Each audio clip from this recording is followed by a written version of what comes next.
É como é pessoal, tudo tranquilo, não se ferma assim, nós é sempre bem-vindo a esse canal. Já imagina dois daqueles artistas dono de maior sucesso de atualidade na música de Cabo Verde?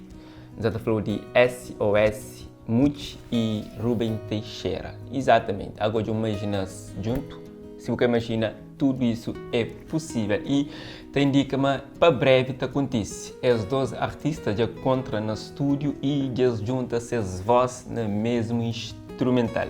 Coisa que devem ser Ave Maria. A mim das fermas de ser bomba. Quer dizer, bomba não pode ser acontece uns guerra, falaram lá que bomba se destruiu e isso causa grandes problemas lá ali, preço de produto já cá sube, isso é um exagero, tá? Então nós temos que parar com esse tipo de bomba lá. Mas um cresplã, mas também uma música que te pinta manta. Exatamente, que certamente te agrada fãs de esses dois artista e a questão que interessa ali é qual desses que você curte mais? SOS Muti ou Rubem Teixeira? Ou tudo dois? Tudo dois? Então, boirinha time. Deixa no comentário para saber qual é.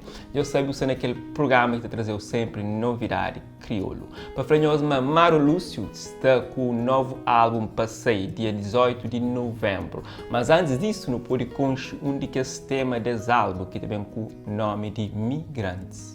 Era barco branco de branco e hoje barco negro de negro na mar da Europa.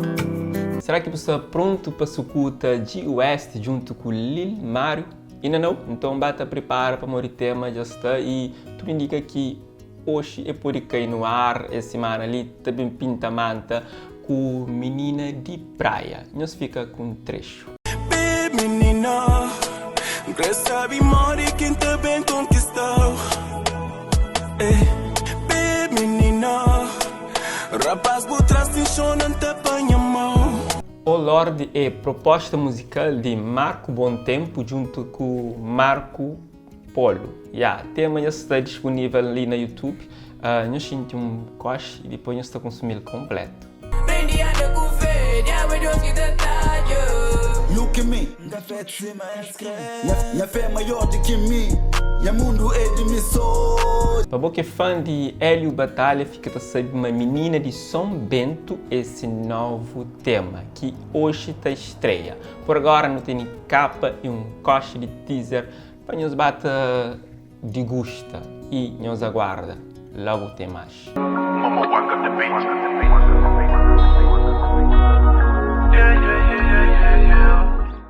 Pessoal, que ali é novidade crioulo, não te espera, mas nos gosta. E é sempre bem-vindo a esse canal. Se não é inscrito, nunca sei como é que você está chona. Deixa no comentário quem é que você curte para nos trazer ali na novidade crioulo e que programa mais que você gosta para nos fazer. Nós fica direto com love.